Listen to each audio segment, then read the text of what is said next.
What's up, college football fans? Welcome to another QB Spotlight video. In today's video, we're going to break down the Arkansas and Texas A&M game this upcoming weekend. We're going to talk about what each defense does well, and kind of what to expect from each defense, and what each quarterback can do to attack that defense, right? So we're going to talk about Arkansas and Max Johnson, and then we're going to talk about the A&M defense and KJ Jefferson. So with that said, let's go ahead and get into it. We are going to look at some film, some defensive film from each defenses, so you can kind of see what they do well, and then some plays that could potentially work against those defenses. So let's talk about Arkansas's defense first. And Arkansas's defense is a defense that has caused a lot of havoc in the backfield right now, right? I think they lead the SEC in sacks with like 17 sacks, I believe, through 3 games, right? I think 17 sacks through 3 games. And while 8 of those sacks came against FCS Missouri State, and I get it, still 9 of those sacks came against South Carolina and Cincinnati. So even though they had half their sacks against one team, even if you take that team out, or even if you take those 8 or 9 sacks out and just say they have 3 or 4, they are still causing some havoc, right? And especially against Cincy and South Carolina. So their strength of their defense is their front 7, especially Drew Sanders. We're going to dive into some film of Drew Sanders, but he's their linebacker. I think transferred from Bama, right? If I'm not mistaken. But he is causing havoc in the passing game. We're going to see, I think he leads the SEC in sacks, but also against the run as well. He's just all over the field. He's a big reason why their defense is getting pressure and having a bunch of tackles for loss, right? So that's their main kind of bread and butter, pressure, pressure, pressure. Now, their weakness, if you will, or what they've struggled with, I don't want to call it a weakness, but what they've struggled with is their secondary, right? They've had some injuries. I'm not sure if they have guys coming back, but they've given up some big plays, right? They've given up, let's see, I have it down, a 47-yard touchdown pass to Missouri State, 62-yard touchdown pass to South Carolina, a 35-yard touchdown pass to Cincy. And even though those were the only 3 big scores they've really given up through the air, there have been other big plays through the air and some plays that the quarterbacks have missed on, right? So I think the number one way to attack this defense, if you will, is completing a pass downfield and creating that kind of open space, if you will, because they're going to want to get pressure on A&M, right? So the big takeaways from this Arkansas defense, again, we're going to watch some film, is they get pressure. They do a good job getting pressure on the quarterback, but there is some potential for some big plays. So Arkansas is going to try to avoid those big plays. I'm sure they've been working on that this whole week, right? How to avoid big plays. And when we talk about A&M's defense, you're going up against an offense that hasn't had any big plays, so this is a good chance for Arkansas's defense to start. But at the same time, if you're A&M's offense on the flip side, you're going up against a secondary that's given up 350-something yards per game through the air, right? That's dead last in the SEC. So if you want to get your pass game going, you got to be thinking, hey, this is a good defense to go against. So again, giving up a lot of yards through the air, but they've got a lot of sacks, and they're number 1, the SEC, when it comes to rushing yards given up, right? So a good defense, but there are some opportunities for A&M to strategically attack the Razorback defense. So let's go ahead and talk about quarterback Max Johnson and what he needs to do against this Arkansas defense, right? That's going to try to want to get after the quarterback. So Max Johnson, first game starting for A&M last week against Miami. I think he was like 10 to 20-ish, $140. But his biggest thing was he took care of the ball, which is what Haynes King wasn't able to do, and probably why he lost his job, at least thus far. So if you're Max Johnson, you've played Arkansas before, right? Or maybe you haven't started against Arkansas, but you've had a lot of SEC experience, and you've played against Arkansas, even if you weren't the quarterback at LSU when they were playing. So you have at least some experience playing Arkansas, right? The offense, A&M's offense, second to last in passing offense as far as yards per game, dead last in total offense, dead last in points per game as far as rankings in the SEC goes. So they're obviously going to try to want to establish that and get better at that, right? They need the offensive game to get going if they want to win against Arkansas. And so the ways to get Max Johnson comfortable, obviously comfortable throws, right? I don't think it's rocket science. I think it's getting some comfortable throws, some screen throws. We're going to see South Carolina had some success throwing the ball against Arkansas, so we're going to kind of see some of the plays they had. But some screen throws from Max Johnson, get him comfortable, try to limit the pass rush, the aggressive pass rush, and then at some point I do think you're going to have to take some shots downfield. Even if you don't hit them early, at least there's a threat of passing the ball downfield. But if you can connect on a deep ball early, that's going to be huge for the offense and for Max Johnson's confidence overall, right? If you can connect on a passing ball downfield. field that's going to be big and open up some underneath type throws, right? But if you're Max Johnson, you want to avoid taking those sacks. One thing with Johnson, something that he did at LSU, whenever he got in trouble, whenever mistakes happened, it's when he held on the ball too long. He's a real smart quarterback and does a good job processing defenses from pre-snap to post-snap, and so he's able to get the ball out quick, good anticipation factor. But whenever he holds on the ball too long, whenever he's not processing defenses like he can, that's when things tend to get bad for Johnson. He'll start to like retreat in the pocket, hold on the ball too long, not put a lot of juice on his throws, on off his back foot. So if you're Johnson, you avoid those plays, avoid the sacks, get rid of the ball when you need to get rid of the ball. But I think Jimbo can put Johnson in a position to succeed, right? If you're the offensive coordinator, you help your quarterback out that way. So with that said, big keys for Johnson: avoid the sacks, avoid negative plays, which sounds simple, cliche, but it's true, especially against Arkansas. And then I think you're going to have some deep shots here. A&M's going to need to take some deep shots. And doing that, I think you can create some deep shots with some potential screen plays and some passing plays underneath, right? Especially against this Arkansas defense. So with that said, let's go ahead and dive and look at 2 or 3 clips of the Arkansas defense, what they do well, and maybe 1 or 2 plays of how you can attack this defense. But before we do that, I just want to encourage all to consider subscribing to the channel if you look at any quarterback content or just college football content in general. We try to put out 1 or 2 kind of game breakdowns per week and kind of talk about the quarterbacks for each team. So with that said, let's look at these clips. So here we got Drew Sanders right there, right? That's him. Yeah, 42. Who's playing this some awesome football right now. So just want to showcase this play here. You're going to see great job this containing here, right? Eyes on the run back the whole time. Run back tries to bust it loose, and then Sanders shows his speed here, right? So not only does he lead the SEC in sacks, but these type of ability plays here, boom, he's able just to make a hell of a play there. It looks easy, right? With like a clip like that. Let me go fast forward or rewind it just a little bit. It looks easy. That's a good read. Of course, it helps when no one blocks him, so I anticipate A&M doing a better job blocking, but still just a good example of the ability Sanders has, not just against the pass or in the rush game, but against the running game as well, not just rushing.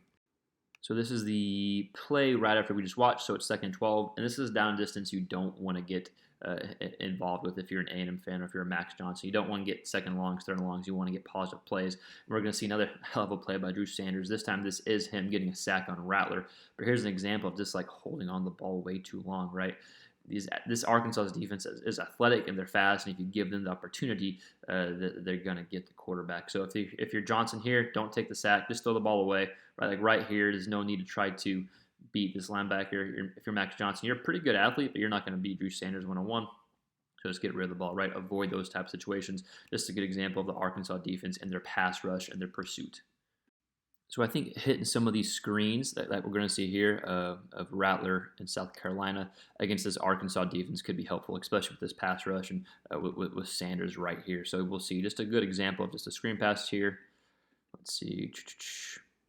Boom, right, and they see Rattler coming out. Helps because Rattler holds on the ball a lot, so they just assume he's running, and then able to set up a good position here, get the defense out of position, right? So here's a good example of this little screen pass that I think could get the offense and get Max Johnson feeling comfortable before maybe taking a shot deep or something. But I do think get some screen passes going, easy completions to slow down the pass rush, but also get Johnson comfortable. All right, so now let's transition to the A&M defense and what you can expect from them and what they do well. Then let's talk about KJ Jefferson and the Arkansas offense and how they can attack this A&M defense and what they need to do to have success. So right off the bat, this defense is legit. Okay, this defense is a really good defense. Maybe the second best defense in the SEC behind Georgia. We'll see if that's true or not, but they are a very good defense. The reason why they beat Miami was because of that defense, and Miami shot themselves in the foot with a lot of missed field goals. But anyways, the reason they beat Miami is because of that defense. This is a stout defense who does not give up a lot of big plays whatsoever. They gave up 0 points to Sam Houston, FCS, whatever, right? But even in their loss to App State, though they lost 17-14 and 2 of those touchdowns, only 2 touchdowns they've given up the whole season so far, both those touchdowns from App State came off an A&M offensive fumble. So the defense wasn't put in a good position to begin with. They'd really given up like one long drive, if I remember correctly, and that's when App State had that game-winning field goal, or at least the field goal that got them ahead, I believe. But regardless, they've only given up 2 touchdowns this whole year, and both those touchdowns came off of turnovers from the offense. Against Miami, all they gave was field goals. Now, Miami did drive the ball on them some, but Miami just couldn't finish drives, and that's what A&M's defense does so good. They give some plays here and there, but they don't let big plays happen, and you have to be consistent play after play after play, and don't shoot yourself in the foot, right, if you're the offense going against A&M defense, because it's a stout defense. With that said, they've only had 4 sacks through the first 3 games. They haven't got a ton of pressure on the quarterback yet, but I say take that with a grain of salt, because I do think sacks are coming. If you look at the defense has been on the field a long time, right? So that's going to affect the defense and how much pressure they're getting. But I do think sacks are coming, even though they've only had 4 through the first 3 games. With that said, they're only giving up 8.7 points per game. I think that's number 2 or 3 in the SEC. No big plays. They are only giving up 147 yards through the air, right? So they're doing a really good job preventing any big pass plays. Now, a lot of that, statistically came against Sam, but still, Tyler Van Dyke from Miami had, I think, 217 yards through the air. That was the most so far that the defense has given up, but he was like 21 of 41, right? So that's what it comes back to, being consistent and sustaining drives. The one area I think you can have some success, and what I would say you can attack, is against their rush defense. They're giving up over 150 yards per game, and Miami had some success against A&M's defense on the ground, and kind of on the ground early, right? They just couldn't capitalize. They shot themselves in the foot, gotten some 3rd and longs, right? They just couldn't sustain drives, but they had some success running the ball. Miami just didn't finish drives. So I think that's area number 1. Let's transition to KJ Jefferson. That's area number 1, how this Arkansas offense can attack this Texas A&M defense, is get the run game going, which I think you can, especially with this RPO system, and with KJ being a threat as a runner. Van Dyke wasn't really a threat as a runner last week, and they still got success on the ground. So with KJ being able to run, I think getting him going early in the run game and using that RPO scheme, which of course they will because it's their offense, but using that RPO scheme to set up the pass plays, right? I want to get some pass plays going off the RPO. Again, it's a good stingy defense. They keep everything in front, but if you can get some success dinking and dunking on the RPO, I think you have some potential for taking a deep shot. I do want to take some deep shots from Arkansas, right? Even though this defense for A&M is good, they haven't given up any big plays, but A&M hasn't played an offense like Arkansas yet, and Arkansas's got some playmakers at the receiver position that are still kind of unknown, but I want to test that out, right? I want to do it conservatively. I don't want to do it risky, right? But I think you can take some deep shots and kind of see what happens. At the very least, that's going to open up some more underneath type throws if you are Arkansas and KJ Jefferson.